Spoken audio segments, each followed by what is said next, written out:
जय हिंद दोस्तों, जय हिंद बच्चों। कैसे हो आप सभी का स्वागत मिस्टर एग्रीकल्चर के ऑनलाइन प्लेटफॉर्म पर।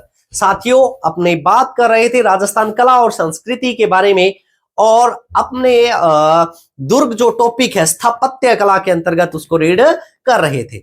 अलग अलग दुर्गों के बारे में अपनों ने जिक्र किया, उनका कंटेंट है उसको देखा। और आज हम जिसके बारे में पढ़ेंगे, हम पढ़ेंगे साथियों सोनार किला के बारे में। किसके बारे में? सोनार किला। तो याद रखिएगा, सोनार किला है वो कहां पे स्थित है। पहली बात जो हर दुर्ग के अंतर्गत हम याद करते हैं तो सोनार किला जैसलमेर में है। अच्छे से याद रखिएगा। चलिए और बातें, इसका कंटेंट देखते हैं। शानदार कंटेंट जो है ना। तो देखिएगा, ये राजस्थान का दूसरा सबसे बड़ा लिविंग फोर्ट है। दूसरा सबसे बड़ा लिविंग फोर्ट है। ठीक है, यानी कि देखो क्या चीज है लिविंग फोर्ट, क्या होता है। मैंने लास्ट वीडियोस में बताया था। आपके सामने दिमाग में आता है कि फर्स्ट लिविंग फोर्ट कौन सा है, तो याद रखिएगा जो चित्तौड़गढ़ का किला है वो क्या है, फर्स्ट लिविंग फोर्ट है। ठीक है, और चित्तौड़गढ़ में किले में कृषि और निवास दोनों होता है, यानी कि जहां निवास किया जाता है ना उसे लिविंग फोर्ट बोलते हैं। चित्तौड़गढ़ में कृषि और निवास होता है, ये सबसे बड़ा लिविंग फोर्ट है। तो दूसरा कौन सा है, वो जैसलमेर वाला है ना। और इसमें कृषि नहीं, सिर्फ निवास होता है। क्या होता है? सिर्फ निवास होता है। ठीक है, यानी कि यदि आप जैसलमेर घूमने जाते हैं तो लोग बसे हुए हैं वहां ना, और आपको ये फील भी नहीं होगा कि आप दुर्ग के अंतर्गत घूम रहे हैं। कुछ इस तरीके सा सिस्टम रहता है। तो दूसरा बड़ा लिविंग फोर्ट है, याद रखिएगा। उसके बाद में यह चीज याद रखनी है कि यह दूर से देखने पर अंगड़ाई लेते हुए सिंह के समान, अंगड़ाई लेते हुए शेर के समान प्रतीत होता है। जैसे देखो, अपने अलग अलग बात की है। जैसे रणथंभौर वाला है वो अंडाकार दिखता है ना। जूनागढ़ दुर्ग बीकानेर वाला चतुष्कोणीय दिखता है। मयूर के समान मेहरानगढ़ दिखता है। तो याद रखना, जो सोनारगढ़ है वो कैसा दिखता है? अंगड़ाई लेते हुए शेर के समान हमें दिखलाई पड़ता है। ये बात याद रखिएगा। चलिए आगे बढ़ते हैं। हमें ये पता है कि ये रेगिस्तान में बना हुआ दुर्ग है, और रेगिस्तान या रेत से घिरा हुआ जो दुर्ग होता है उसको धावन श्रेणी के अंतर्गत रखा जाता है। तो ये जो दुर्ग है ये कौन सी श्रेणी के अंतर्गत है? धावन श्रेणी के अंतर्गत इसको रखा गया है। ठीक है, ये चीज क्लियर। फिर भी पूछा जाए तो त्रिकूट पहाड़ी पर स्थित है। ये छोटी सी बात हमें अच्छे से है वो लर्न रखनी है। और कंटेंट देखते हैं साथियों। इनके उपनाम, इस दुर्ग के उपनाम का यदि हम जिक्र करें तो इसे स्वर्णगिरी कहा जाता है। आराम से याद रह जाता है साथियों। भी हम बात करते हैं जैसे स्वर्णगिरी, या अपने कहते हैं कि स्वर्ण नगरी कौन सी है, तो हम ये कहते हैं कि जैसलमेर जो पीले पत्थरों के लिए प्रसिद्ध है, वो धूप में पीले पत्थर इस तरीके से चमकते हैं, सोने के समान चमकते हैं, तो अपने उसको स्वर्ण नगरी कह देते हैं। तो जो जैसलमेर वाला जो किला है वो क्या कहलाया? स्वर्णगिरी कहलाया। और यदि सुवर्णगिरी पूछा जाता है, क्या पूछा जाता है? सुवर्णगिरी हमसे पूछा जाए, सुवर्णगिरी। जो सुवर्णगिरी है ना साथियों, ये जालोर वाला है। ये कौन सा है? जालोर है। ठीक है, याद रखिएगा। स्वर्णगिरी जो है वो जैसलमेर। और बात करते हैं, अभी बात की गोरहा पहाड़ी पर है तो गोरहरागढ़ भी कहा जाता है, सोनगिरी कहा जाता है, उत्तर भटकीवाड़ कहा जाता है। कंफ्यूज मत होना, उत्तर भटकीवाड़ जो है ये बटनेर के लिए भी यूज होता है और जैसलमेर के लिए भी, यानी कि सोनार के लिए भी यूज किया जाता है। ये दोनों बातें हैं, अच्छे से याद रखिएगा। इसके अलावा बहुत ही इंपॉर्टेंट बात, राजस्थान का अंडमान किस दुर्ग को कहा जाता है? तो राजस्थान का अंडमान इसी दुर्ग को कहा जाता है। रेगिस्तान का गुलाब, गलियों का दुर्ग, ये कहा जाता है। एक ये क्वेश्चन अच्छा बनता है, 99 बुर्जों वाला किला कौन सा? ये क्वेश्चन पूछा जाता है, 99 बुर्जों वाला किला कौन सा है? बुर्जों के बारे में हमने बात की थी कि जो परकोटा होता है, दीवार होती है, उसमें गोलाई लिए हुए अपने जैसे मान लीजिए ये दुर्ग का परकोटा है या दीवार है, इसमें क्या होता है कि बीच में आपने देखा होगा कि कुछ इस प्रकार से सिस्टम होता है कि जो परकोटा है वो गोलाई लिए बनाया जाता है ना, यानी कि बाहर से इस तरीके से उभार से दिए जाते हैं, कुछ चल के फिर ऐसे उभार, ये जो होते हैं ना ये बुर्ज कहलाते हैं। क्या कहलाते हैं? बुर्ज कहलाते हैं। तो इसमें 99 बुर्जों वाला के किला के लिए फेमस है, लेकिन ये बात भी ध्यान रखना, मैंने यहाँ पे 77 बुर्ज भी लिख रखे हैं कि इसमें रियल में जो बुर्ज हैं वो कितने रहते हैं, 77 रहते हैं, ठीक है। लेकिन इसके क्वेश्चन वगैरह 99 बुर्ज के लिए आए तो वो उस नाम से फेमस हो गया, ये ध्यान रखिए। चलिए ये चीज भी क्लियर करना कि हम इसको दूर से देखते हैं तो हमें ये प्रतीत होता है कि यह रेत के समुद्र में, है ना, लंगर लगाए हुए एक जहाज के समान हमें ये दिखलाई पड़ता है। तो यदि ये क्वेश्चन आ जाता है कि मान लो ये जो कोट है कौन से दुर्ग के लिए, तो हमें आराम से ये याद रहता है कि रेत में तो जैसलमेर वाला ही है तो वही होगा ना, ये बात याद रखना। चलिए आगे बढ़े और पढ़ते हैं इसके बारे में। निर्माण का यदि हम जिक्र करें, ठीक है, तो इसका जो निर्माण है वो राव जैसल के द्वारा करवाया गया। छोटी सी बात ध्यान रखिएगा, इसका निर्माण स्टार्ट करवाया गया जैसल के द्वारा, ओके, और इसे कंप्लीट करवाया गया वो शालीवाहन द्वितीय के द्वारा। ये दोनों बातें ध्यान रखनी है ना, ज्यादा कंफ्यूज नहीं होना है। निर्माण स्टार्ट किसने करवाया, जैसल ने, और इसका निर्माण जो कंप्लीट हुआ जो 62 में वो शालीवाहन सेकंड के द्वारा, ओके। नेक्स्ट आगे बढ़ते हैं। जो निर्माण है वो पीले पत्थरों से किया गया है ब्लॉक खंड विधि के द्वारा, यानी कि इसमें क्या हुआ है, इसमें चूने का प्रयोग नहीं किया गया, उसकी जगह क्या किया गया, लोहे या कलियों का प्रयोग करके इसका निर्माण किया गया है। एक और महत्वपूर्ण बात जो है वो इसके बारे में महत्वपूर्ण है, हमें याद रखनी है। क्या बात, कि ये विश्व का एकमात्र ऐसा दुर्ग है जिसकी जो छत है ना साथियों, वो किससे बनी हुई है, लकड़ी से बनी हुई है ना। बहुत ही इंटरेस्टिंग बात, इसकी छत किससे बनी हुई है, लकड़ी से बनी हुई है, ये बात भी याद रखिएगा। और जैसे हम पढ़ते हैं जालिम कोट, है ना, परकोटों के बारे में अलग अलग नाम पढ़ते हैं, वैसे ही जैसलमेर दुर्ग का जो परकोटा है, दोहरा परकोटा है ना, वो किस नाम से फेमस हुआ, तो उसका नाम था कमरकोट। क्या कहा जाता है, कमरकोट, और स्थानीय भाषा में इसे पाडाकोट भी कहा जाता है, ये बात याद रखिएगा, है ना।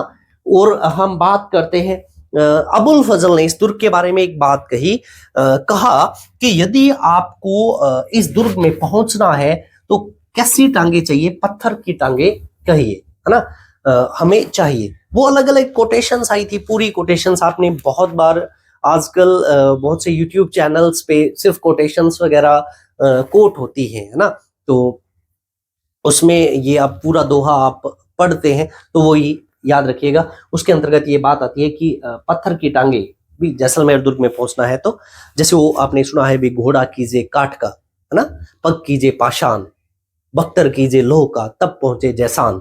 ये किसके बारे में, जैसान, यानी कि कौन से दुर्ग के बारे में, जैसलमेर के दुर्ग के बारे में ये बात कही गई है, ओके। तो पत्थर के पैर होने चाहिए, तो जैसलमेर दुर्ग की बात है, याद रखिएगा। आगे बढ़ते हैं। इस दुर्ग पर डाक टिकट जारी हुआ, कब जारी हुआ, 2009 में। कितने रुपए का, 5 रुपए का, वर्तमान में ये 12 रुपए का है, ये बात ध्यान रखिएगा, ओके। इसके ऊपर सोनार किला फिल्म भी बनी हुई है जो कि सत्यजीत रे के द्वारा बनाई गई, डायरेक्ट की गई, ये बात ध्यान रखनी है, अच्छे से उस बात को लर्न करना है, याद रखना है, ठीक है। चलो आगे बढ़ते हैं और पढ़ते हैं हम इसके बारे में। ढाई साके, है ना, बहुत बार क्वेश्चन आता है कि कौन सा ऐसा दुर्ग है जो ढाई साकों के लिए प्रसिद्ध है, तो कौन सा रहता है, जैसलमेर वाला रहता है, ठीक है। यानी कि क्या है ये भी, हम ये बात करते हैं कि साका क्या होता है। हमने ये बात पढ़ी, कंसेप्ट क्लियर किया कि दो घटनाएं, एक कौन सी, केसरिया, ठीक है, और दूसरी घटना जोहर। जब ये दोनों घटनाएं होती हैं तो मिलकर उसे हम क्या बोल देते हैं, साका बोल देते हैं। यानी कि पहला साका दूसरा साका ये हुआ, लेकिन तीसरे साका जो हुआ वो आधा हुआ, है ना, जिसमें क्या हो गया, केसरिया तो हो गया लेकिन जोहर नहीं हुआ, इसलिए ढाई साका कहा जाता है ना, आधा वो दो ये याद रखना। चलो पढ़ते हैं उनके बारे में। साकों में मैंने आपको पहले भी कहा था, हमें क्या बातें ध्यान रखनी है, हमें ये ध्यान रखना है कब हुआ, उस समय मेजबान शासक कौन था, बाहरी आक्रांता कौन था, है ना, और जोहर किसके द्वारा किया गया। छोटी छोटी बातें हैं वो हमें ध्यान रखनी होती हैं मेनली, ठीक है। चलो विस्तार से हम इसके बारे में हिस्ट्री में पढ़ेंगे। चलो देखते हैं प्रथम साका कब हुआ, तो याद रखिएगा 1312 के अंतर्गत हुआ। तब यहाँ पे यदि हम बात करें, बाहरी आक्रांता एक था, अलाउद्दीन खिलजी के द्वारा अटैक किया गया। मैंने आपको इसके जो आक्रमण का क्रम है वो भी मैंने आपको बताया था कि सबसे पहले रणथंभौर पे अटैक होता है, फिर चित्तौड़ पे अटैक होता है, फिर सिवाना पे अटैक होता है, फिर उसके बाद में जालोर पे अटैक होता है और फिर उसके बाद में अटैक होता है जैसलमेर पे, है ना। यानी कि ये बात आपको अच्छे से ध्यान रखनी है। क्या बात याद रखनी है कि जो अलाउद्दीन खिलजी था उसके यदि अपने आक्रमण देखें ना, एक एक के, ठीक है, आक्रमण देखें, एक एक के आक्रमण देखें हमारे राजस्थान में, तो उनके द्वारा कितने आक्रमण किए गए? 5 आक्रमण। एक तो किया गया 1301 में, फिर किया गया 1303 में, फिर उसके बाद में 1308 में, फिर 1300 हम बात करें 11 में, और फिर ध्यान रखना 1312 में, 12-14 जो हम पढ़ रहे हैं। 1301 में सबसे पहले आक्रमण किया गया था कहां पे? रणथंभौर पे, ये हमने पढ़ा, पहला साका हुआ था, ठीक है। उसके बाद में यहां पे अटैक किया गया कहां पे? चित्तौड़गढ़ में। कहां किया गया? चित्तौड़गढ़ में, ये बात भी ध्यान रखना। फिर उसके द्वारा 1308 में अटैक किया गया था कहां पे? सिवाना पे। कहां किया गया? सिवाना पे। और फिर चौथा अटैक किया गया था, ये बात ध्यान रखिएगा, कहां पे? जालोर पे, ओके। और फिर 5 अटैक किए, 5वां जो किया गया था वो कहां पे? जैसलमेर। कहां पे? जैसलमेर, ठीक है। ये बात हमने ध्यान रखनी है, अच्छे से ध्यान रखनी है। देखो मैं बहुत अच्छे से याद करवाता हूं कि इन तीनों अटैक्स में क्या हुआ कि उसने पहले में किले का नाम नहीं बदला, है ना, दूसरे में लास्ट में किले का नाम नहीं बदला, बाकी 3 में बदल दिया। यानी कि चित्तौड़गढ़ का नाम हमें पता है उसने बदलकर क्या रख दिया गया था? खिजराबाद रख दिया था, ठीक है। और ये ध्यान रखना सिवाना का नाम क्या रख दिया था? तो हमने पढ़ा कि क्या रखा? खैराबाद कर दिया गया था, ठीक है। और जालोर का नाम क्या कर दिया गया था? जलालाबाद कर दिया गया था, ठीक है। तो हमसे पूछा जाए कि अलाउद्दीन खिलजी के द्वारा कितने अटैक किए गए? तो 5, है ना। उसका ये विजय क्रम एक बार सेकंड ग्रेड में ये पूछ लिया गया था, तो किस क्रम के अंतर्गत है वो हमें अच्छे से क्या करना है? लर्न करना है साथियों, ठीक है। चलो आगे बढ़ते हैं। तो हमने पहला साका है वो आराम से रीड किया। उसके बाद में दूसरा यदि देखें तो 1357 हमें मिलता है। उसके बाद में ये देखो बाहरी आक्रांता कौन था? तो फिरोज शाह तुगलक। और यहां पे जो शासक था वो कौन था? रावल दूदा था। ये बात याद रखिएगा। आगे बढ़े। उसके बाद में जो साथियों तीसरा साका है जो अर्ध साका है, जो अपने कहें कि राजस्थान के इतिहास में एक ही अर्ध साका है, वो ये है, ठीक है। कब? जैसे देखो आधा हुआ तो अपने क्या बोलते हैं? 50-50, है ना। तो ये 50-50 नहीं है, 1550 है, याद रह जाएगा। यानी कि 1550 में 1550, 50-50, है ना। तो अर्ध साका कब हुआ? आधा आधा, 50-50, 1550 याद रख लेना, यानी कि 1550 में, याद रह जाएगा। फिर किसके समय में हुआ? तो ये ध्यान रखना यहां पे शासक कौन था? लूणकरण। बाहर से जो आक्रांता था वो कौन था? अमीर अली। कौन था? अमीर अली, ठीक है। हुआ क्या? क्या चीज है याद रखिएगा। देखो क्या हुआ, हमने ये पढ़ लिया कि जो साका होता है वो केसरिया और जौहर का क्या होता है? कंबाइंड रूप है, ये कह सकते हैं ना। आप सभी को पता है भी साका क्या है। साका हमने पढ़ा कि जब केसरिया होता है प्लस में क्या होता है? जौहर होता है, उसे ही क्या कहा जाता है? साका कहा जाता है। हमें ये बात, ये कंसेप्ट क्लियर है। क्या क्लियर है? कि केसरिया क्या होता है? केसरिया ये होता है कि जब राजपूत राजाओं को यानी कि क्षत्रियों को क्या होता था कि युद्ध में जीतने की उम्मीद नहीं होती थी, खत्म होती थी, भी जीतेंगे नहीं, तो अपने सिर पर, है ना, सिर पर केसरिया वस्त्र धारण करके क्या करते थे? युद्ध के मैदान में उतरते थे और पूरे जोश और जुनून के साथ जो शत्रु सेना है उसके साथ लड़ते हुए वीर गति को प्राप्त हो जाते थे। जैसे ही, है ना, जैसे ही वो राजपूत राजा वीर गति को प्राप्त होता था ना, तब उसको क्या कहा जाता था? क्या हुआ? केसरिया हुआ। बात क्लियर? ओके। अब जो क्षत्राणियां थी, जो राजपूत रानियां थी, वो अपने पतितव धर्म की, है ना, रक्षार्थ क्या करती थी? जैसे अपने इतिहास में एक जलकुंड का उदाहरण मिलता है, या यदि कहते हैं अपने आग की लपटों के अंतर्गत कूदकर अपने जान की आहुति दे देती थी, है ना। ये सिस्टम था, ये पढ़ते हैं, उसको अपने क्या बोलते हैं? जौहर बोलते हैं, ठीक है। इसमें क्या हुआ? इसमें ये हुआ साथियों कि जो लूणकरण है ना, ये लड़ा, खूब अच्छे से लड़े, और जो राजपूत सेना है वो तो जीत गई। राजपूत सेना क्या हुआ? जीत गई। लेकिन जो लूणकरण है वो वीरगति को प्राप्त हो गया। लूणकरण के वीरगति को प्राप्त होते ही यानी कि केसरिया तो हो गया, केसरिया हो गया, लेकिन उसके साथ साथ राजपूत सेना जीत चुकी थी। अब जो रानियां थी उनके पतितव धर्म को कोई खतरा नहीं था, इसलिए उनके द्वारा क्या नहीं किया गया, जोहर नहीं किया गया। ठीक है, ये बात ध्यान रखना। इसलिए यहां पे क्या हुआ, अर्धशाखा हुआ। तो ये बात हमें ध्यान रखनी है कि क्या चीज रहती है, तो अच्छे से याद कीजिएगा, है ना। ऐसे नहीं है भी मजाक में आप ये चीज कर दो कि लुगाइयां जवाब देगी बांग कौन करे, हो ना, ऐसा नहीं है। तो ये चीज हमें महिलाओं की वो कहते हैं ना आदर करना चाहिए, तो वो सारी बातें ध्यान रखिए। जो रियल चीज है वो ये है, अच्छे से समझना। चलो आगे बढ़ते हैं। इसके बाद नेक्स्ट हम देखिएगा, हम पढ़ते हैं प्रवेश द्वार के बारे में। प्रवेश द्वार में मुख्य प्रवेश द्वार जो रहता है साथियों, वो रहता है अखे पोल, ध्यान रखना। इसके अलावा सूरज पोल है, गणेश पोल है, बुद्धा पोल, हवा पोल भी यहीं पे स्थित है। महलों का यदि हम जिक्र करें तो याद रखिएगा, बादल महल, मोती महल, रंग महल, सर्वोत्तम विलास। देखो हम बात करते हैं जैसलमेर में यदि बादल बनते हैं तो सर्वोत्तम बात है, और बादलों से बारिश हो जाए तो रंग जम जाए, है ना। तो कुछ बातें याद हो रही हैं, जैसे मान लो बादल महल बने सर्वोत्तम, ठीक है, बारिश होते ही रंग लग जाए, है ना, और जो फसल उत्पन्न होगी जैसे बाजरा वगैरह मोतियों के समान, मोती महल भी यहाँ पे है, ध्यान रखिएगा।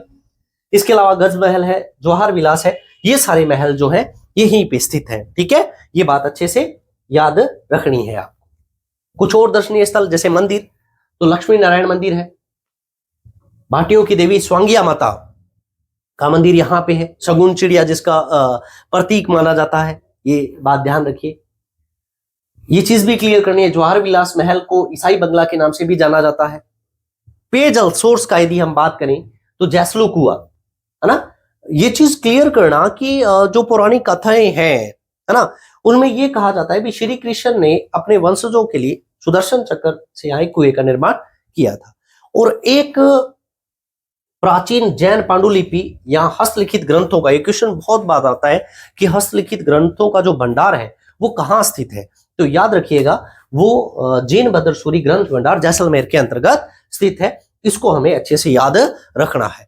तो ये बातें कंठस्थ करना, बहुत अच्छा जो कंटेंट है वो अपनों ने पढ़ा है। तो आज के सेशन में इतना सा साथियों, एक एक दुर्ग को अच्छे से लर्न कीजिए, इतिहास के बारे में, अपनी संस्कृति के बारे में अपनी समझ को बढ़ाइए, मेहनत करते रहिए। और मैंने आपको कहा था हम एक अच्छे कंटेंट के साथ, अच्छी टीम के साथ आपके बीच में है, तो आपका ये मोरल ड्यूटी बनती है कि आप उन सभी साथियों तक हमारे प्लेटफॉर्म को पहुंचाएं जो एग्रीकल्चर, कृषि के क्षेत्र में अपना कैरियर बनाना चाहते हैं। उनके साथ वीडियो को शेयर करें, लाइक करें। थैंक यू साथियों, मिलते हैं नेक्स्ट सेशन में। धन्यवाद।